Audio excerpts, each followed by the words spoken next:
Donnie and Dolly. The team is supported by ableauctions.ca. Closing your business? We can help. Wednesday, all of our guests today brought to you by the Vancouver Giants. Celebrating anniversary 25 tonight. Lethbridge in town to take on the G-Men at the LEC Puck Drop 7. Saturday's Legends Night as the Giants welcome back, he was our guest earlier, Gilbert Belay, along with Evander Kane. Catch a pregame hot stove featuring both in the banquet hall ahead of the 7 p.m. Puck Drop. Visit VancouverGiants.com for details and ticket info. Canucks just hitting the ice for practice this morning at Rogers Arena. I understand Connor Garland is there, having missed the the last game and a half of the 3-game road trip. More on that a little bit later, but right now we get to co-host 100% Hockey Podcast, 100% Canucks, John Shannon. Thanks for doing this, sir. How are you? Hi, boys. Having a great day. Team Canada. How does Team Canada not include both Connor Bedard and Macklin Celebrini on its Italy roster, both in the top 4 of NHL points, both with hat-tricks last night? By the way, when you look at who the top 4 of scoring in the NHL are, all Canadian. Yep. All Canadian, which is, we always seem to be worried about we're losing a grip on our game, but right now, the skill players, so many skill players are coming from our country that it's impressive. Yep. The answer a month ago would have been, I'm not sure. Mm-hmm. And the answer today is, and by the way, Doug Armstrong and his gang are meeting again later this week. Mm-hmm. I don't know how they can do it. The good news is they have an extra forward to play with, so that it's not as if you're going to bump somebody. The question becomes is what is the philosophy that John Cooper's going to put into place to play the games? Does he need penalty killers? Mm-hmm. Which is why Cirelli and Hagel were there at Four Nations. Yep. Does he want a little more physical play? So where does that mean Tom Wilson fits in? I have no doubt that Bedard and Celebrini should be considered. I just don't know where they play. That becomes the question. Somebody asked me about Mark Stone the other day, and Mark Stone has been hurt quite a bit. But what I would tell you is that, Mark Stone's a glue guy. Yeah. Mark Stone is a competitive man. I'd hate to see Mark Stone not on this team. Now, if he's hurt, obviously that's another story. But, Mark Stone's the type of guy that wins you games and wins you tournaments. And so that becomes the real challenge at this point that Doug Armstrong and his gang are going through. Yeah. Suzuki, Scheifele, Horvat. There's all sorts of names out there. Like forwards aren't the issue, John, with Canada. No, but Connor and Celebrini, they don't play defense. No. I realize that. Or goal. Yeah. Hey, here's another kid, Matthew Schaefer. Is it possible he's exceeding expectations with the Islanders? Oh, I think he's more than exceeded expectations. I think it's a spectacular story. Early in the season, they went 0-3, and Patrick Waugh was playing him 25 and 26 minutes, and I think a lot of us looked and said, what is he doing? He's going to ruin this kid. Ever since then, I think they're 9-3 or 10-3. Matthew Schaefer has been, indoctrinated into the Islander system. The teammates like him. And the Islanders have become a really good story in the NHL. Even with last night's game in Dallas, they're a good story. So from that perspective, I would say that Matthew Schaefer, and here's the other thing, Donnie. I know he played for the World Junior team, which was a disappointment, but he only played 17 games last year in Erie. That's right. Yeah. And it's an amazing story that he's been able to jump into the NHL and play as effectively as he has, and Patrick Waugh to give him all this ice time. Hey, John, the Canucks come back from this road trip. They're one game under. It wasn't a good trip in the sense they got outplayed quite a bit, outshot. They're still on the market looking. You know the market. Prices are high, tons of injuries around the league. Still no second-line center, yet they're scoring a ton of goals. It's just been a weird and wacky season out here. But their pursuit of a trade continues. But it's really hard to make a trade right now in the NHL. Everybody thinks they're still in it, Rick. Everybody thinks that they still have a chance, and now's the time to be patient. And the other thing is that the guys that are supposed to be out there as the potential players to be moved, they control their own fate. Yeah, they decide. Like Naz Kadri controls his own fate. He can decide whether he wants to be traded or not.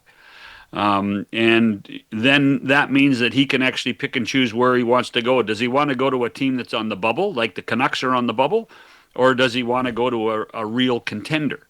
And so that becomes a real challenge for everybody involved, whether it's Craig Conroy, whether it's the teams that want to bid for his services. But the guys the names that are out there, I think that everybody has flaws. And so you don't want to overpay for the guys with flaws.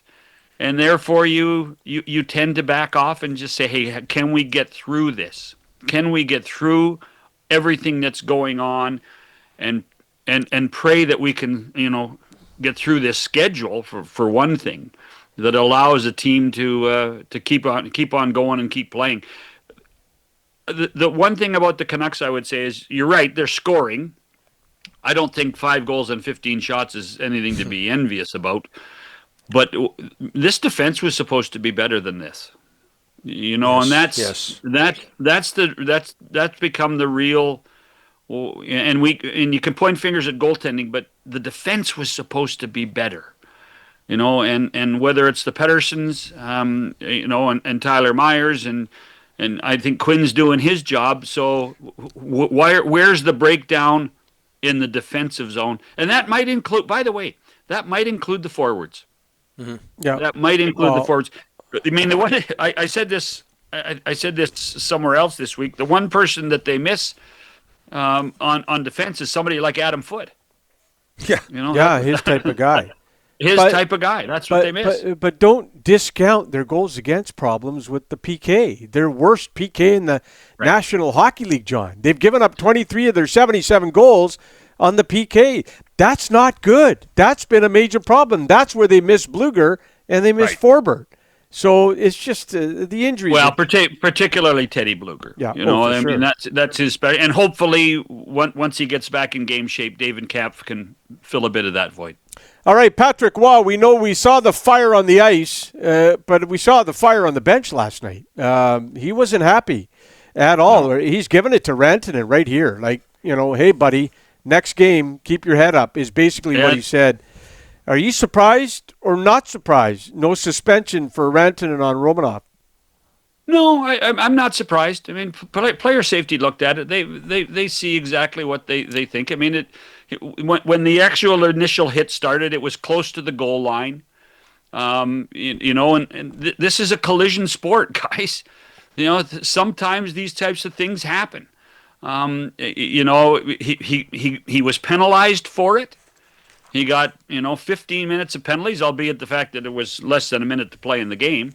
And then I mean, from every perspective, what Patrick Waugh did was exactly what Patrick Waugh should do for his team. Forget about the Dallas Stars, forget about Mikko Rantanen, but for his team. So his players know exactly what he thinks and how to protect. And I mean, it's a bit old school, shades of Pat Burns and Barry Melrose at Maple Leaf Gardens.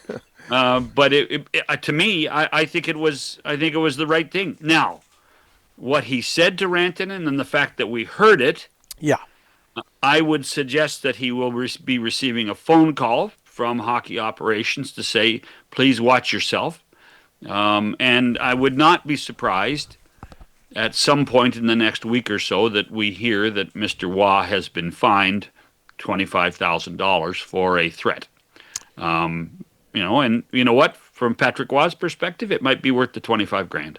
March 26th in New York, Islanders and Stars. That's their next matchup. And we need more. We need more East-West rivalries anyway. So it's good. There you go. It all works out. Very quickly, John. Very impressive Grey Cup numbers. You're Mr. Television. Yeah. What'd you make of them? Well, Rider pride, boys. Yeah. Rider pride. You know, I mean, we have known all along. We've known for all the years that the Saskatchewan Roughriders, the Green Bay Packers of Canada, the Saskatchewan Roughriders drive the CFL, and the numbers on Sunday prove that. Yep. I mean, you go. I mean, it's if you go to any game in the CFL, you will see green every time the Riders play. It's like the Maple Leafs and Canadians when they come to Western Canada. There are Rider fans everywhere. And, you know, the province was watching, and Saskatchewan fans that have moved to other places bought in. Quite frankly, based on where I thought the numbers were going to be, it was really, really impressive, considering with the Blue Jay run. Yeah. Well, with the Blue Jay run, the CFL kind of went to a third tier. It really did. We didn't pay attention enough to the playoffs in the CFL. I know the Lions were in. Yep. But you know, the first round of the playoffs, we didn't pay any attention because the Blue Jays were just so dominant. And for the CFL to recover and have such a great number was really impressive, and I thought it looked great. So, yeah. You see Rider jerseys at PGA events, and when the Mariners play the Jays, you see Riders jerseys. They're all over the place. I'll tell you what, those people in Saskatchewan are not stupid. I will tell you right now, they tell everybody that being a farmer is really hard, and I'm sure it's very hard work, but they're also very rich. Yeah. Those guys make a lot of money, and they love to spend it. You know that, just as an aside, I know I got to go, but do you know that Saskatchewan is the #1 market in Canada for UFC? There you go. Did not know that. I mean, it is a sports crazy province. It is a sports crazy province, and they're not afraid to spend money. Yeah. Look what they did by building the darn stadium. They're not afraid to spend money. Yeah. Farming, second hardest job only to broadcasting. Oh, and now you're talking my business. That's right. Yeah, you know, absolutely. I didn't like farming when I was a kid. So back there in Oliver, we could go on and on. Let's not. We'll talk. I had stories about mummies under the arena. I had stories.